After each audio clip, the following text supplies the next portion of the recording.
It was a great experience, got to meet other entrepreneurs as well. I think that this initiative is awesome. I will be part of this in the future and look forward to more events like this. Startup Grind Johannesburg was a great event. I got a chance to meet different people, and the fire chat with Beth and the other guy, forgot his name, I can't pronounce it, was very amazing.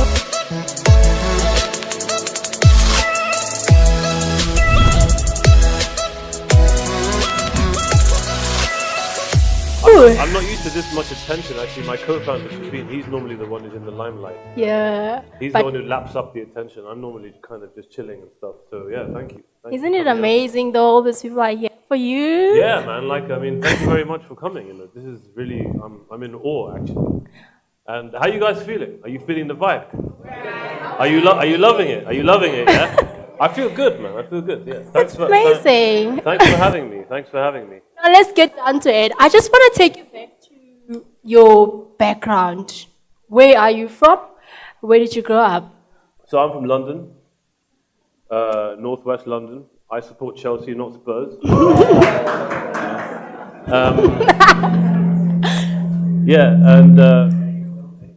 So I lived in London for most of my childhood. There's some, but then when I was 15, my whole family moved to Dubai. Okay. So I did my last 3 years of high school in Dubai, and then I moved back to England. Okay. And then where did you, which university did you go to? What? I studied at Cambridge University. Mm-hmm. I studied biology. Well, I mean, at that time, even now, you could only study one subject in Cambridge, which was natural sciences. Okay. I studied physics and chemistry and maths, and I even studied history and philosophy of science, but I ended up specializing in genetics. Okay. And then now let's talk about your early career. Yeah. Which job did you start as? What what was your first job? So I bummed around for a long time. I think my first job, I got my first proper job when I was like 27, 28 years old. You got your first proper job at 27? Yeah, man. I was chilling, you know. Wow! That's the longest chill ever. Allow me to explain, right? Okay. I really enjoyed university. Yeah. Right? You know, it was fun, not just the partying, but just the intellectual element of studying. You know, I was very passionate about my subject. I studied genetics. Okay. Biology. I mean, I was in school. I was just fascinated. I was a nerd in school, right? I liked all my subjects, but biology was the most fascinating because you're studying life, and life is just amazing. It's fascinating, and genetics is basically the blueprint of life, how life is built, and I found that even more amazing. And so, like when I was in university, I just said I want to carry on studying. Like I had no plan on getting a job. I just wanted to carry on studying. So after my degree, I then did a PhD. Okay. And then I was traveling, and I wanted to delay working as long as possible. I had friends who got jobs in the city, and then they were working 18 hours a day, and they were complaining about how miserable their lives were. Of course, they're all buying apartments in London, which is obviously quite nice. But I was like, I don't want to go near that, rat race shit. I just wanted to like keep it. Would you say that the reason why you delayed having a job then was because you realized that having a job wasn't really for you? Do you think maybe that time you realized that you actually wanted to become an entrepreneur? Actually, kind of. I mean, at the time I was interested in science. I just wanted to do science. I could see myself becoming a researcher. You know, like at the time I was a bit of a hippie. Like I wasn't interested in money. You know, I was interested in just like what I was interested in. You know, and so I don't know. I mean, I think it was twofold. One, I was genuinely interested in just doing the stuff I was interested in, and work wasn't that. And two, I almost thought that having a job was like being in prison, being a slave to somebody else. I mean, I don't believe that at all now. Having a job is not like being in prison. Please don't quote me on that. Right? Yeah. That's not what I believe now. Okay. But at the time, I was like, I want to do stuff before I work. So yes. I wanted to delay it as long as possible. Okay, cool. And then, what was your first entrepreneurial adventure? To be honest with you, it's Giraffe. Giraffe is the first entrepreneurial thing that really? I've done. Yeah. Wow. Yeah. And then tell me now, because I've been asking myself, why the name Giraffe? Why not lion or something, There's a lot of cool animals out there and you just chose a giraffe. Yeah, I mean, like, that's an interesting... What do you guys think of the name Giraffe? Do you like it? You like it? Yeah. It's got nothing to do with that. It's got nothing to do with that. Are you sure? No, trust me, trust me. Okay. So, you know what, right? I guess we'll talk a bit more about Giraffe, like, shortly, but, Yeah. you know, picking a name for your startup is a very important decision, right? You cannot just choose any name, because the name becomes linked to your brand, and your brand is very powerful, right? It can become very powerful. If you choose the wrong name, then you're doomed right from the start, yeah? So I remember I was sitting with Shafin, my co-founder, and, you know, Giraffe is basically an app that helps you find a job. So we were brainstorming ideas, and we were like, you know, and we focus on people who typically earn between 3 and 15,000 rands a month. So we wanted to pick a name in vernacular, because we felt that that would speak to our target demographic. So one of my very close friends, she's a native Zulu speaker. We invited her over. We said, okay, we want to come up with a Zulu name.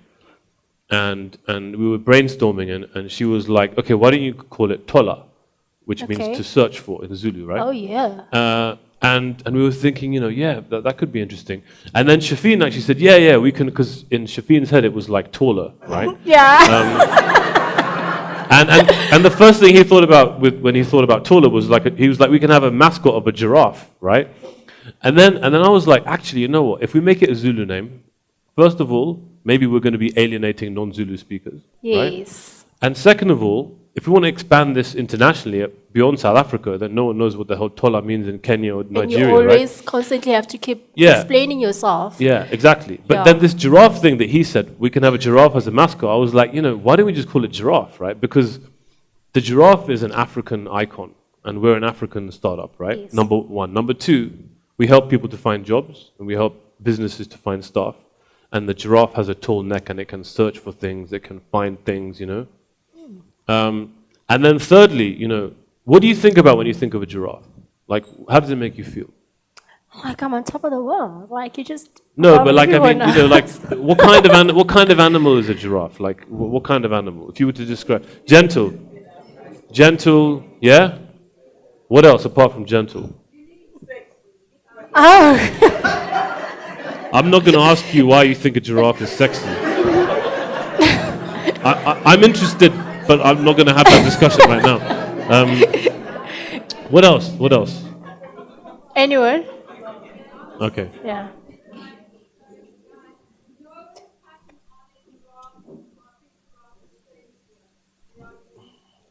Yeah, okay, that's interesting. Unique.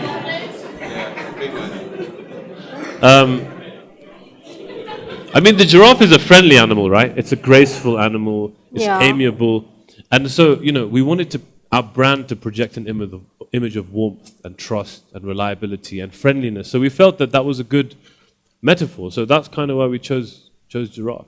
And now I'm more interested about why recruitment? I mean, considering the unemployment rates happening in the country, why did you go to that industry? So, at the time, so I moved to South Africa in around about 2010, and actually I didn't choose to come here.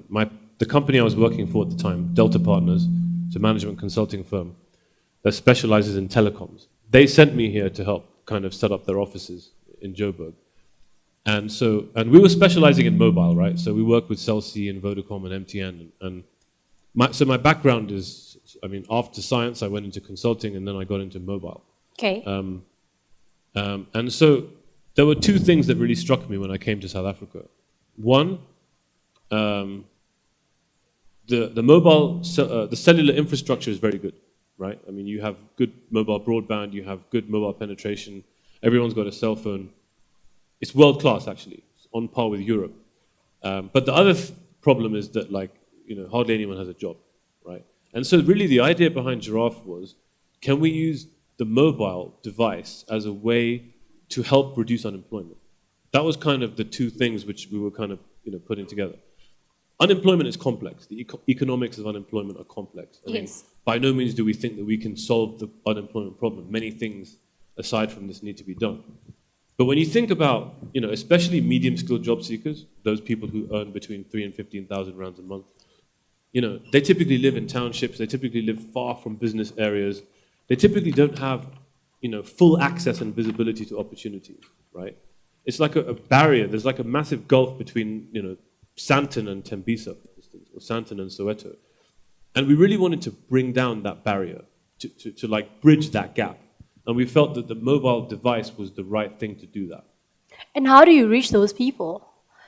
Because I mean, I can imagine some of them are don't even have access to the internet, but they are looking for jobs. And then how do you make sure that you reach them? Because obviously, those are the same people that the employers employ. Yeah. So I mean, you know, you're right. I mean, they live far from business areas. They rely on public transport, which is really terrible in this country. Yeah.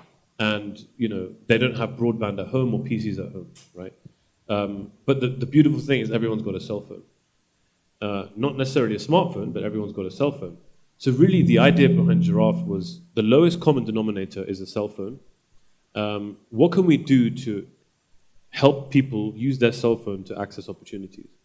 And so what we've done with Giraffe is we've basically built a very simple Mobi site, a Mobi app. Okay. It works on any cell phone that has a browser. Yeah, It doesn't have to be a smartphone. As long as it has a browser, it can be an old crappy BlackBerry or an old crappy Nokia. Yeah. As long as it has a browser, this thing will work on it, right? Because we recognize that not everyone has a smartphone, right? And what job seekers can do is they can use that app to make a CV on their cell phone.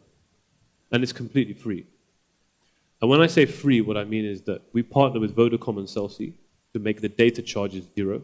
So even if you have no airtime and you're sitting in your house in Tembisa and you have no airtime, you can still make your CV on your cell phone. But even if you not on Vodacom or Celsey, if you're not on MTN or Telcom, we've optimized it to use as little data as possible. Wow. You can make your CV with like just over 40 kilobytes of data, which is like nothing. It's like a cent or 2 cents. Nothing, yeah.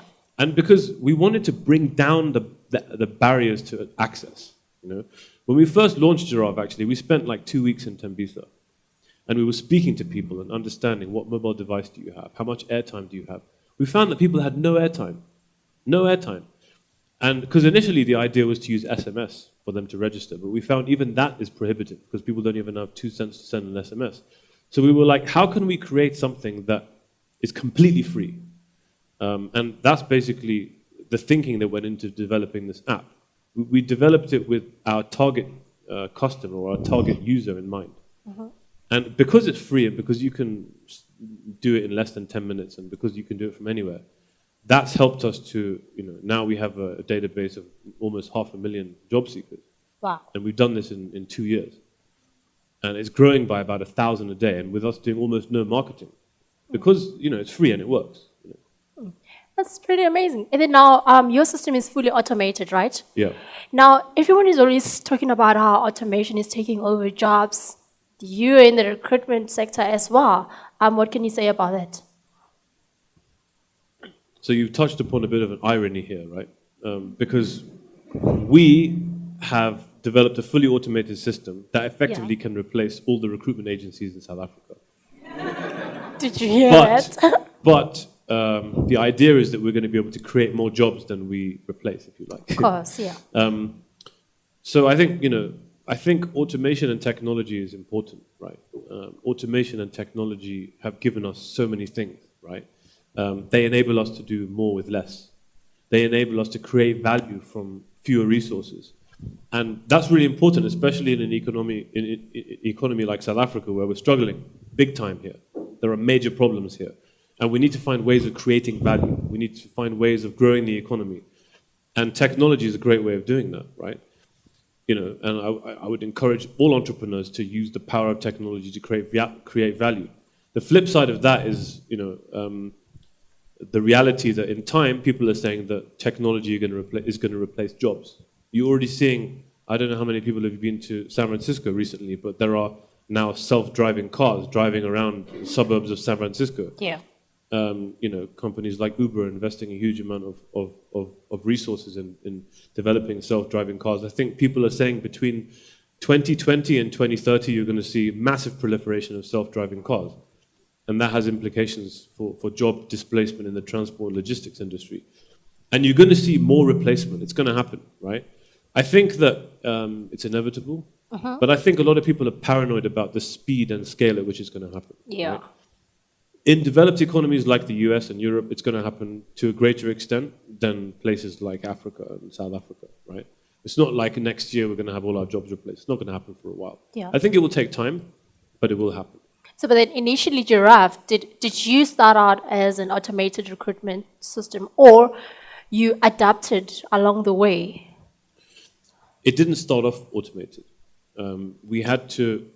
The idea was always to make it automated because our value proposition to businesses is that you're spending 20% of the annual salary of an employee as a placement fee to recruitment agencies. Why should you spend that much money when we can charge you 10 times less, right? And do it 10 times faster and do it at 10 times the scale.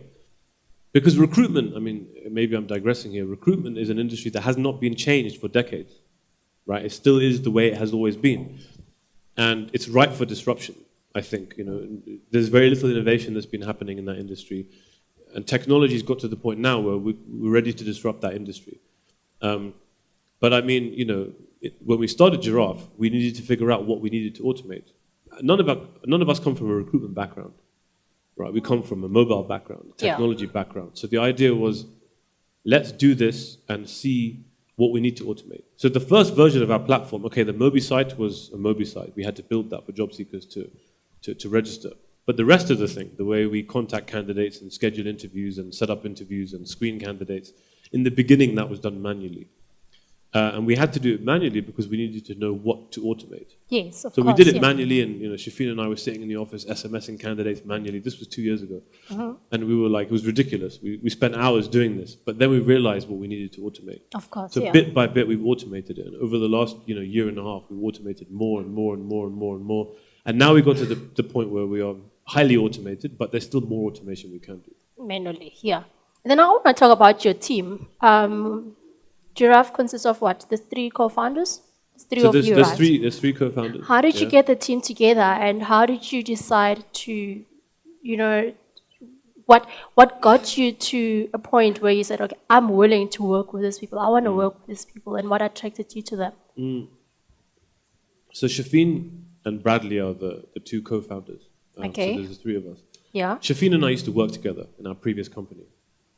Shafin is from Botswana originally. He joined Delta Partners a few years after I joined. I was actually his manager, Okay. And we worked together on a project for about 6 months. And I've worked with lots of people at that company.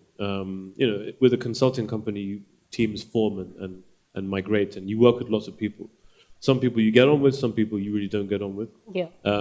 Shafin is someone who I really got on with. And we clicked very well, we worked together very well. We never had any arguments about stuff. Now we argue a lot, actually, but in a good way, But at Delta, we just worked together very well.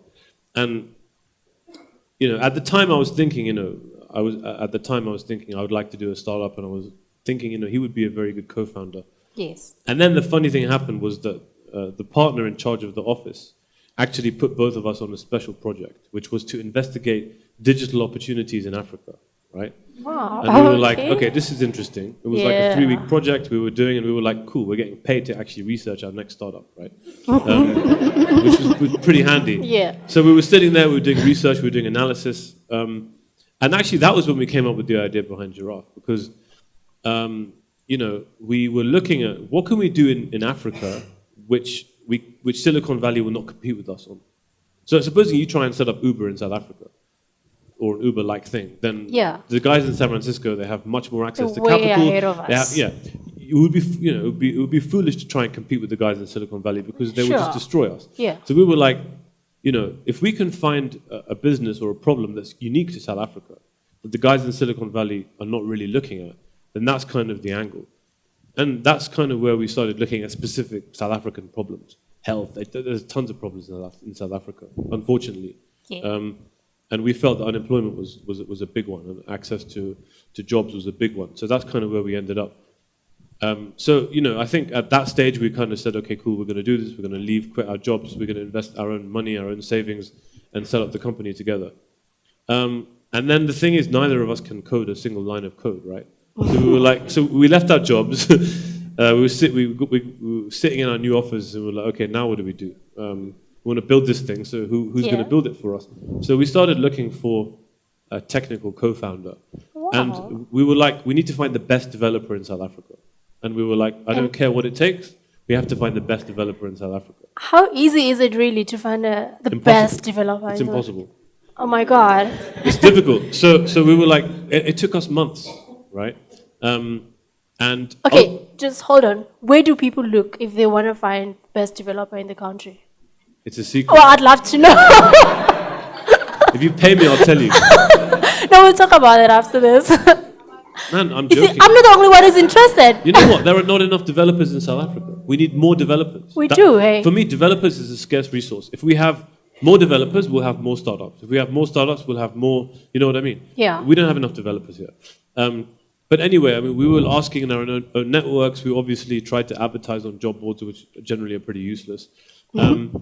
We managed to find Bradley, who's our third co-founder, through our own network, right? Okay. Just through our own network, because we were asking our friends, like, do you know any developers? Friends And then- of friends. Yeah, friends of friends, friends of friends of friends of friends. That's how it goes, right?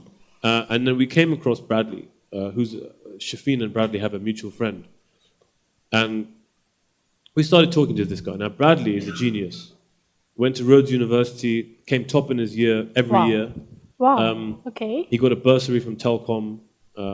He worked at Telkom, then he worked with the FNB. He designed FNB's security and all that kind of stuff. So the guy's a genius, right? So we met this guy and we were like, okay, this guy he's the shit. He knows his stuff. Yeah.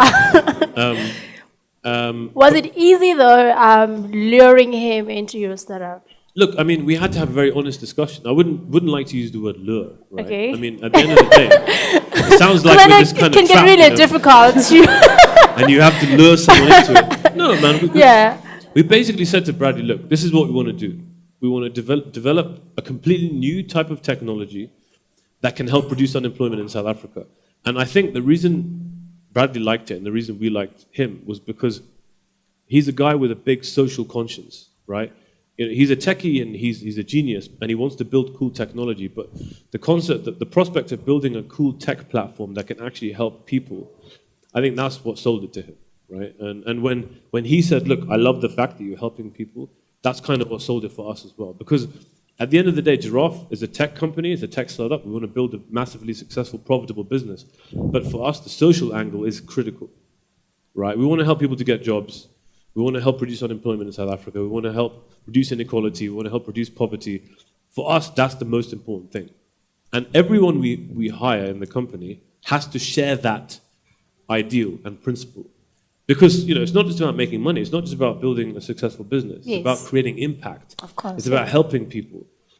And for me, that's kind of the most important thing for us. So Bradley kind of ticked all those boxes. So he joined us, And then October 2014, there was Shafin, Bradley, and myself. And we were like, okay, let's build this thing. Yeah. And then I want to talk about Seedsters. Yeah. Why did you decide to enter a competition? I mean, a lot of good startups are very, they don't want to be competing with other people. I mean, what if you don't win? I mean, look, I hate startup competitions. I think it's bullshit. It's all bullshit, right? There's so many startup competitions.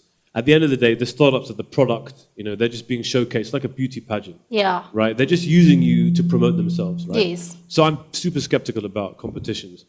And so it wasn't my idea to enter into Seedstars. What happened was, Seedstars, they did their first South African competition in 2015. And a guy called Marcello, who's sitting in the audience here. He is, yeah.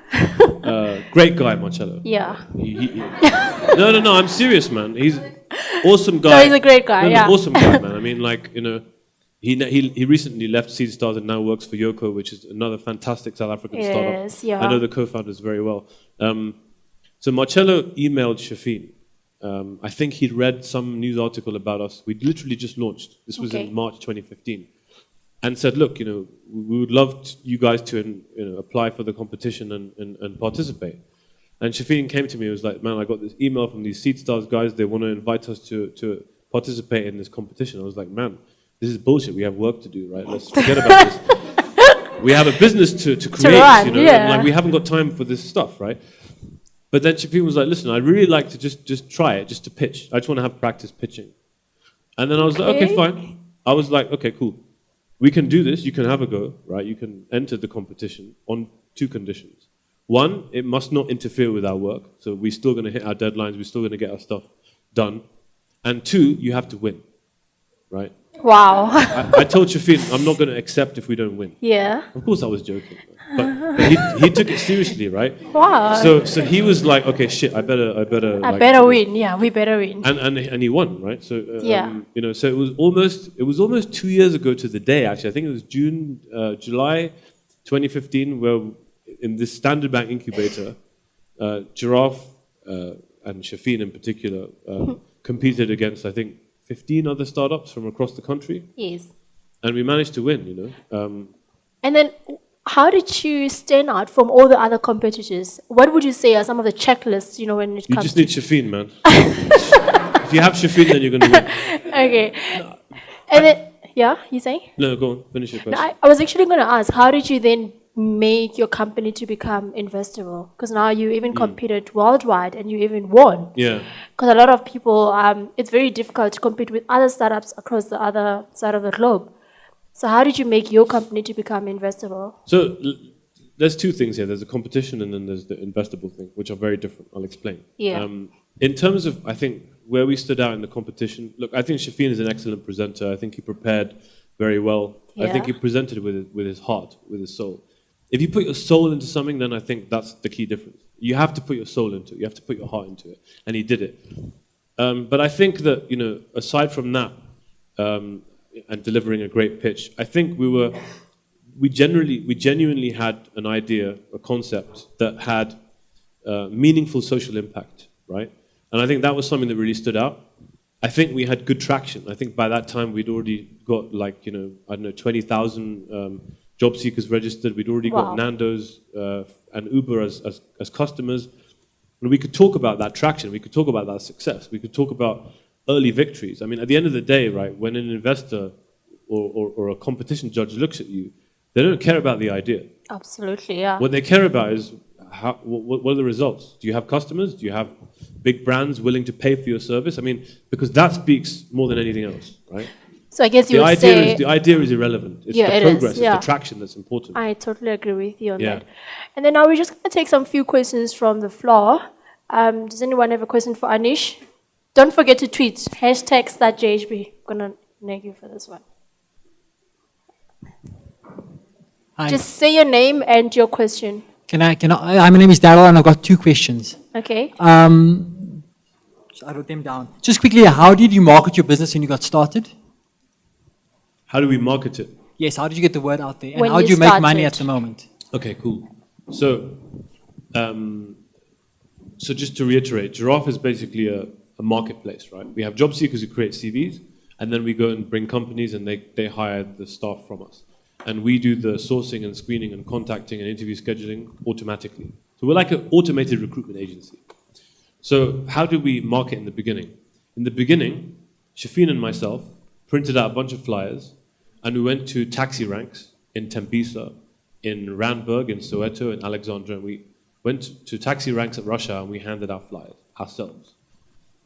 We had to do it ourselves in the beginning because, you know, we wanted to interact with our users, and, you know, that's kind of what we did for the first couple of months. And I think we probably got about 2,000 job seekers registering. It was painful, it was expensive, we spent all of our time doing it, but we had to do it face to face. Because A, we had a very limited budget, we couldn't hire an agency to do it, we couldn't afford radio slots, all that kind of stuff. But B, because we wanted to speak to our users face to face, because you learn so much about them. So that was in the beginning how we did it. Everything was face to face, direct. The second question you asked was, how do we make money now? So we charge employers, businesses, a fee to hire staff from us.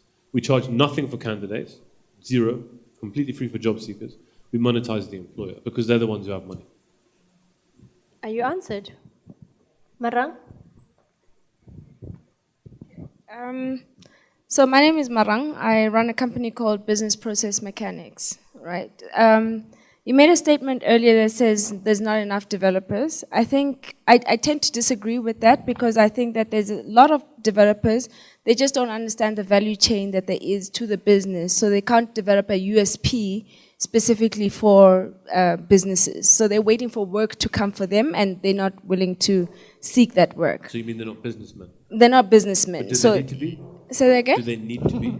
To a certain extent, I think they need to be, so that they could put themselves out there, because then we wouldn't have the question, where are the developers? Okay, so that's the one element. The other element is that, so you speak a lot about the engagement from the job seekers. There's tons of job seekers, we know that. But how do you then engage with the SMEs that are seen as the gods of creating jobs and our saviors in the future state, taking into account that the robots are going to be taking over the jobs? So how do we create that bridge for SMEs that are saying, I need employees and I need to be creating jobs, but yet there's this a cloud of robotics that then sits there? Is there enough traction from SMEs from your space? Okay, interesting question. So maybe I'll address the cloud, yeah? I mean, the replacement of jobs with robots, that's not going to happen next year, right? It's going to be a while to get there. It's a problem that we're going to have to really worry about tomorrow, right? I think that if we take that out of the equation, then the question is, how do SMEs find out about us? Can they create enough jobs? Everyone talks about SMEs being really important. They are really important. But actually, in terms of absolute job numbers, corporates, I would say, are more relevant because they hire much higher volumes of people. Yeah. When we started Giraffe, we focused on SMEs. Why? Because they're easier to sell to, right? We actually literally walked into a cafe and said, "Hey, do you need to hire staff? We can give you staff in 48 hours, for free." We walked into a Spar supermarket. I went to the manager. I said, "We can give you 20 cashiers in 48 hours for free." That's how we did it, face to face. Small businesses. And it was cool because small businesses are the ideal customer for this product because they can't afford recruitment agencies. Yeah, they're cash restrained and they need staff, right? So we recognize small businesses to be the ideal customer. We managed to get quite a few small businesses to use us, again, going face to face. Then when we managed to, we got a few press releases out, we won Seed Stars, we got on the radio. I did a 5-minute interview with John Robbie back in, I think it was April or May 2015. And literally, after that interview, our systems crashed because we had hundreds of SMEs going onto our website submitting staff requests. We had enough business for 6 weeks after that. It was crazy, it was amazing. So we were like, wow, people really need this. That was actually the first light bulb moment that says, actually we have a product that people want. But marketing to SMEs is very difficult. It's super difficult because there's hundreds of thousands of them, right? How do you market to SMEs in an economically viable way? And that's something which we've struggled with a bit, right? You need big budgets, you need to go on TV or radio. It's difficult to market to SMEs. We've actually partnered with Standard Bank to help us to market to SMEs. So those are some of the things we're doing. Where we see real value now, though, is corporates. Because it's easier to sell. The paradox is that it might take longer to convert a corporate to a customer, but when they become a customer, they hire tons of people. So we have a few corporates who use us now, that each of them hires 50 people a month. And if you think about that, job creation, that's massive.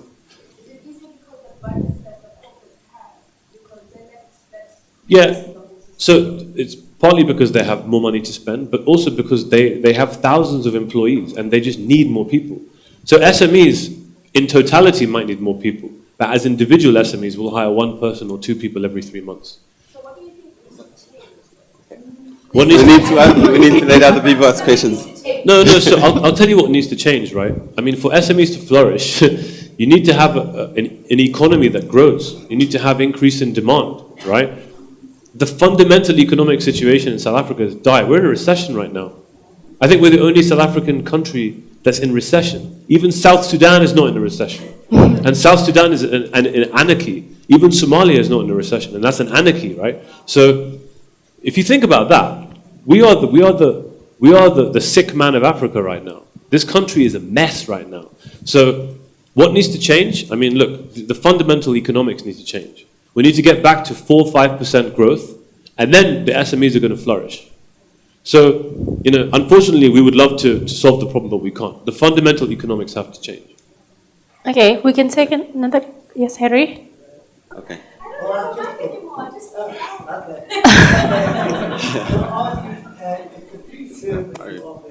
Yeah, for job seekers, yeah. For job seekers. But your income do you get it through Vodacom and MTN and that because you are creating people to use your app?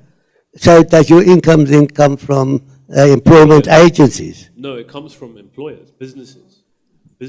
Oh, It's almost like they get a retainer from businesses. Yeah, so businesses pay us to hire staff, I see. just like a recruitment agency. Yeah, I would love Vodacom and MTN to give us. And projects. how did you form that relationship with Vodacom and all the other network platforms? So we started with Celsi. So Celsi actually partners with Facebook. Facebook has a service called Free Basics, Okay. where Facebook wants to encourage as many people as possible to get to use the internet, right? And to do that, they have this service called Free Basics, where they offer fundamental basic services for free. So like news and education and jobs is a big focus of theirs. So we got introduced to them actually through SeedStars. And they were like, okay, you guys have a very cool service. We've just launched in South Africa. We partner with Celsi. Would you guys like to be involved? So that's kind of how we partner with Celsi. So if you're a Celsi customer, use Facebook Free Basics. You'll see the giraffe icon there, and then you can apply for jobs. With Vodacom, it was a bit different. So Vodacom, last year, so Vodacom is becoming a lot more targeted, segmented. They're trying to, in the beginning they had prepaid and postpaid. Now they want to understand exactly who their customer is. And so job creation was an angle they felt that some of their customers would appreciate. So they partner with us, to support that objective. Okay. Do we have another question? Oh, you already have a mic. Wow, okay.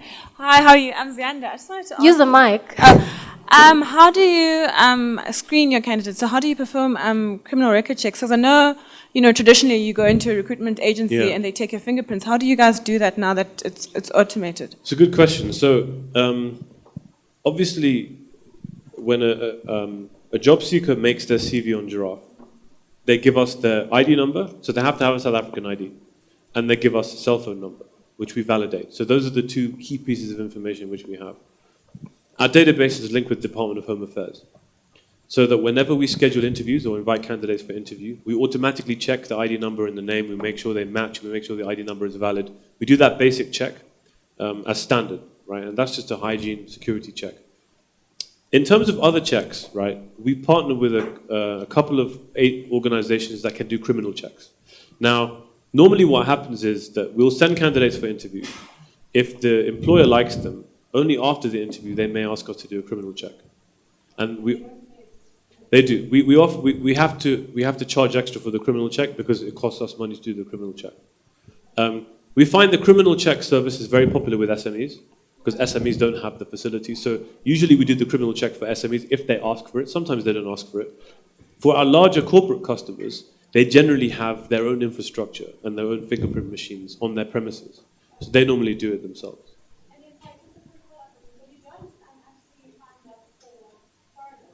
No.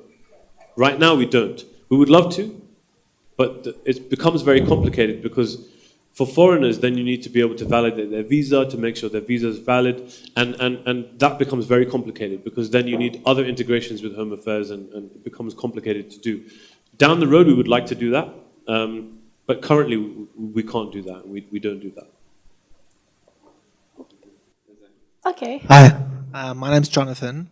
I'm just interested in understanding the process from startup to where you are now in understanding your competition.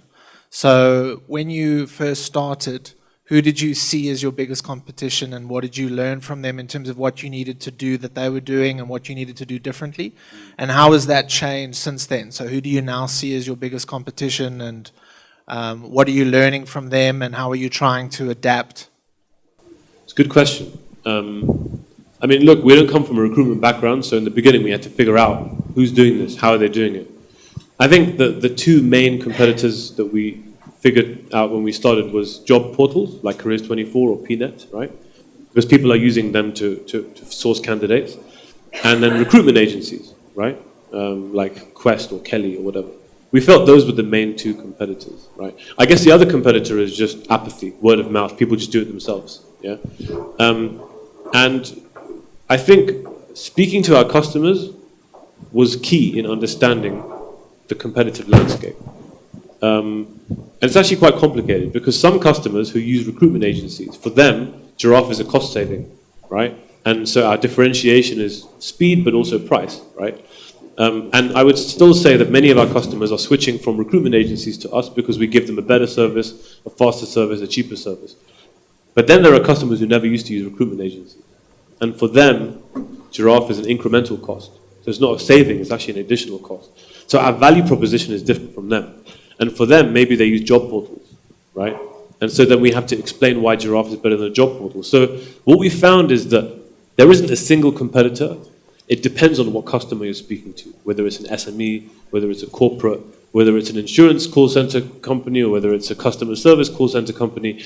And it's through speaking to customers that we've got more deeper and richer insight into our competitive landscape. I would say now it's still the same competitors.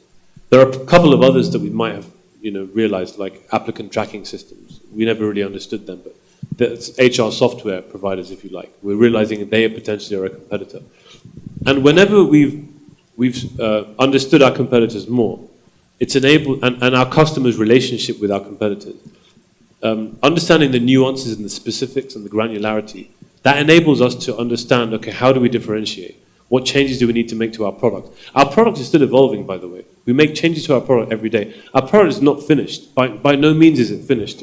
Every day it gets better. Every week we launch new features, new products almost, new feature sets. And we're always evolving to ensure we differentiate against all our competitors. So it's an evolving, ongoing thing. But I would say the key thing here is speaking to customers. The customer discussions we have give us invaluable insight into what's happening in the market.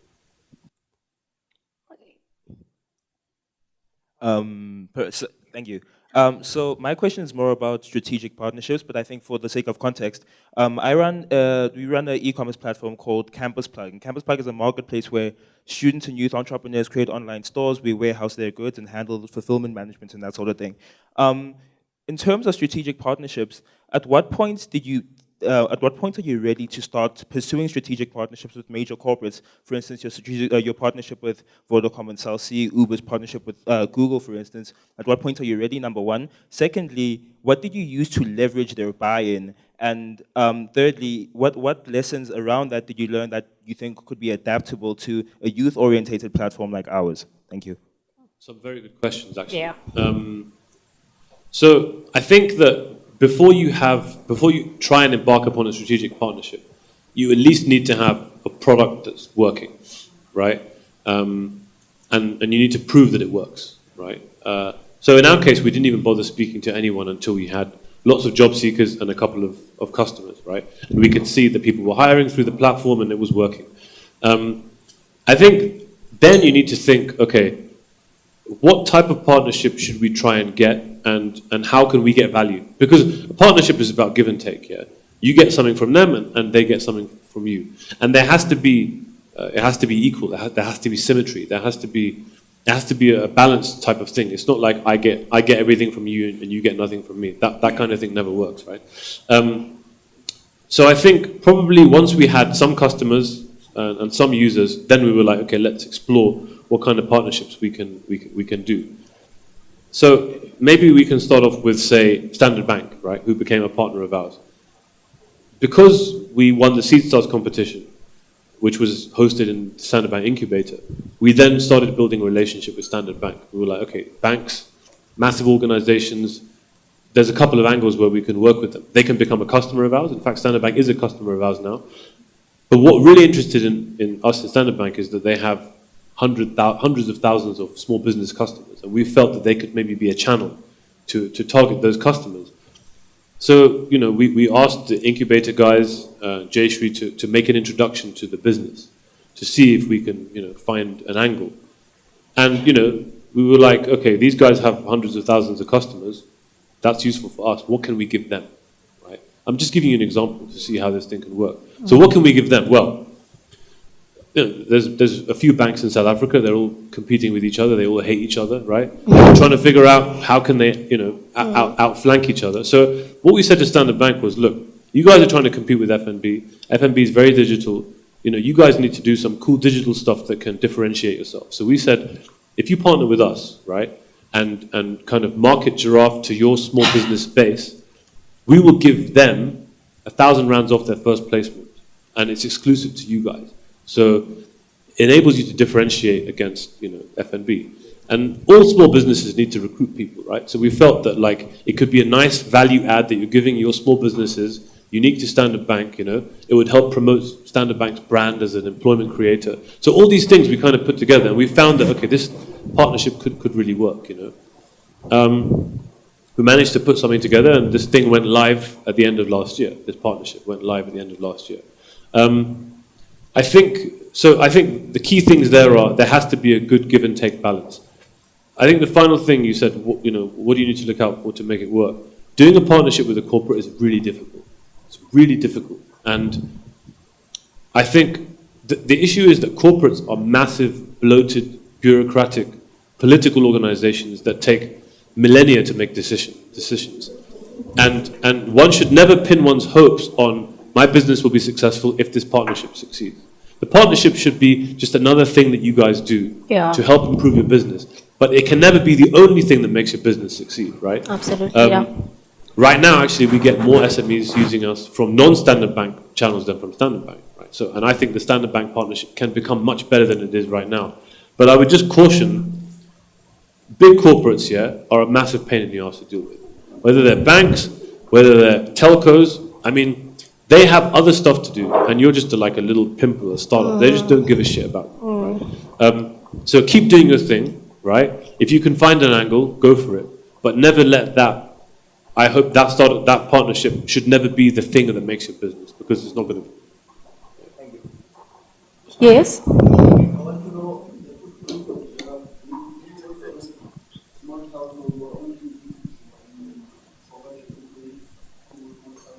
So we launched in 2015, we launched in Joburg.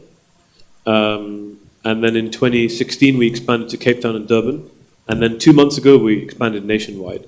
So our primary focus is metro areas. But now we have candidates in Nelspruit, in Middelburg, in rural KZN. In fact, one of our clients is a big insurance company. They're hiring tons of salespeople in like super rural areas in KZN, places I'd never even heard of. So we have a national footprint, and what's cool is that the more people hire in rural areas, the more rural candidates register, because they say, okay, I got a job, and then tell their friends and their family. So this is, and you were asking about marketing. For us, the best way of marketing to job seekers is by getting more employers on, because the more employers come on, the more interviews we schedule, the more hires they make, and then the more people tell their friends to join. So right now we're national, and the idea is to keep going into non-metro areas, because that's where unemployment is actually higher. Okay, one last question. Hi, Anish. No, I'm going to get a question from a woman now. That's so sexist. After my questions, so there'll be two more. Okay, it's fine. So I'm going to ask two questions. Two questions, but they go hand in hand. So the first question is, how many potential candidates do you send for a position? You know, obviously your hit rate isn't 100%, so how do you know how many candidates to send for a certain request? Oh, wow. And hand in hand with that, how do you track whether the person gets placed or not? I mean, especially if you're delving into the SME world, you know, it's completely off radar. The more you automate, the more you lose track of what actually transpires subsequently. Yeah. Okay, good question. Yeah. So the cool thing is that we have huge amounts of data. We collect data on every single interview, on the pass rates, on everything. So we know exactly how many candidates to send you to maximize the chances of you hiring someone. If you want to hire one person, we send you between 5 and 7 candidates, because statistically, you're going to find one you like.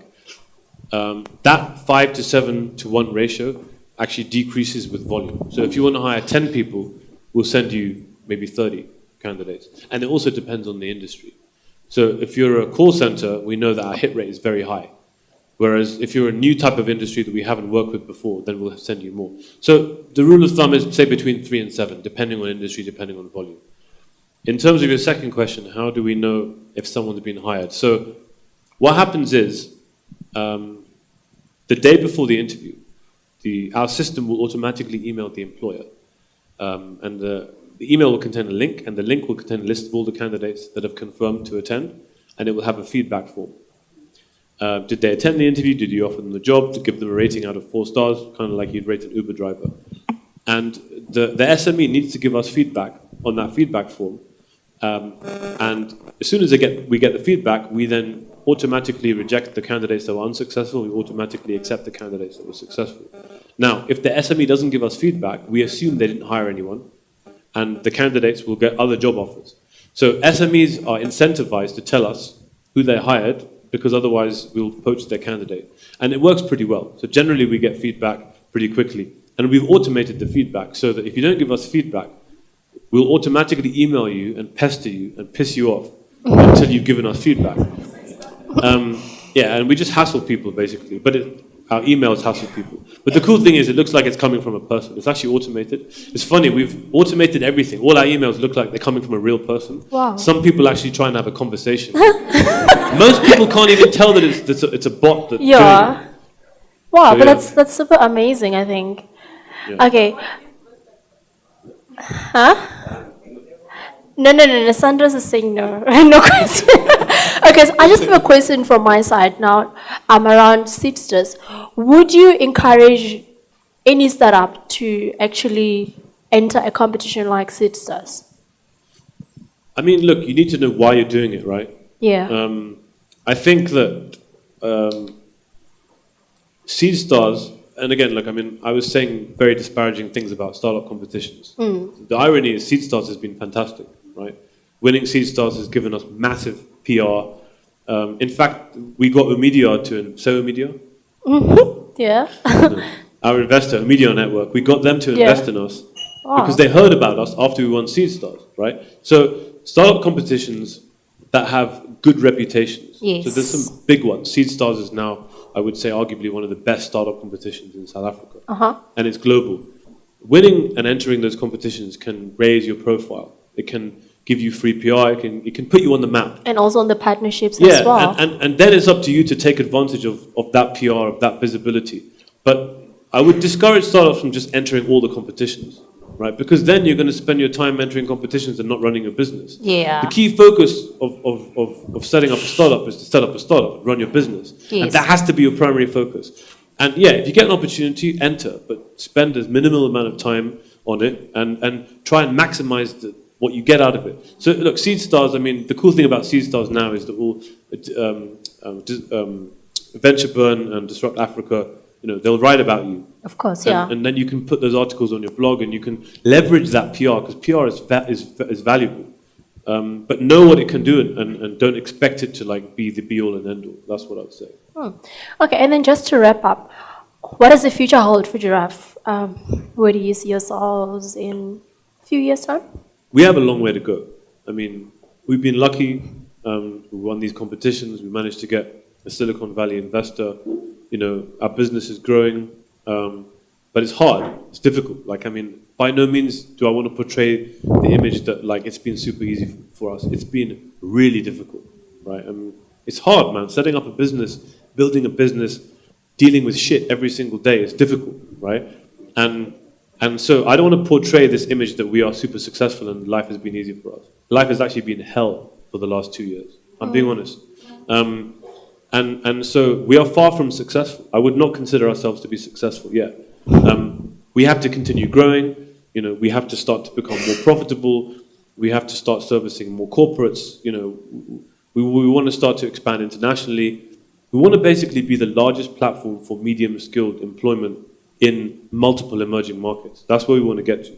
Wow. And until we get there, then I would not consider ourselves to be successful. So we have a long way to go.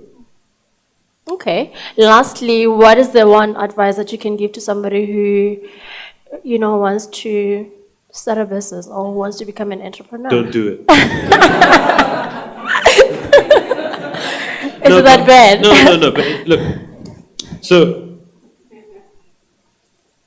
I would say two things, right? So one, you know, like there are some people who naturally have this entrepreneurial thing inside them that's like just, and it was like that for me. I mean, it's not like when I was a kid I wanted to be an entrepreneur, but there came a time in my career where something inside me was saying, just fuck it, do it, man. Yeah. Like just go for it. Like you need to try and create something cool, right? You don't want to be a slave for the rest of your life, right?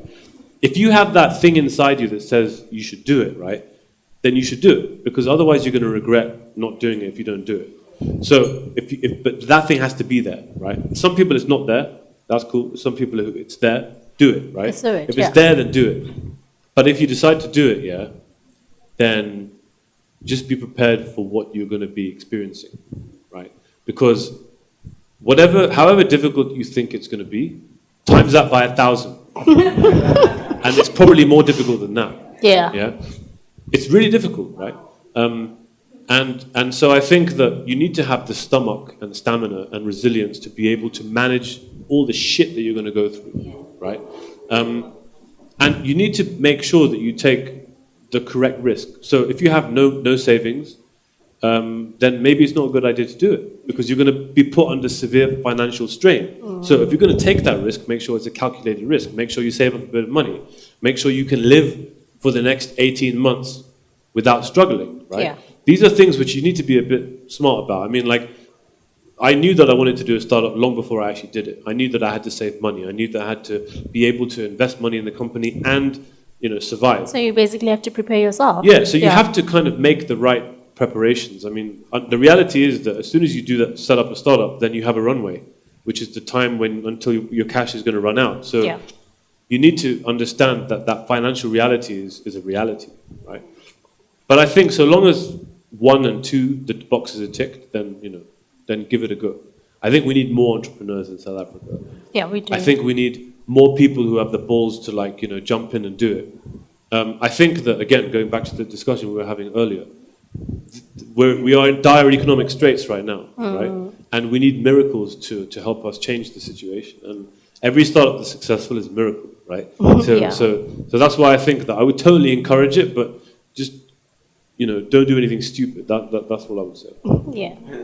Well, thank you so much, Anish, for joining us. I mean, I must say, for me, you're such an inspiration, and you make us proud as South Africans. I mean, you went and conquered the world and just, competed against almost all the coolest startups all over the world, and you actually came up with an award. And I just want to wish you all the best. And thank you so much for joining us this evening, and to your team as well. I know there's a lot of giraffes here, so they are there in the corner. And thank you guys for coming through. Really appreciate it. Thanks for having us. Awesome. It's been a pleasure.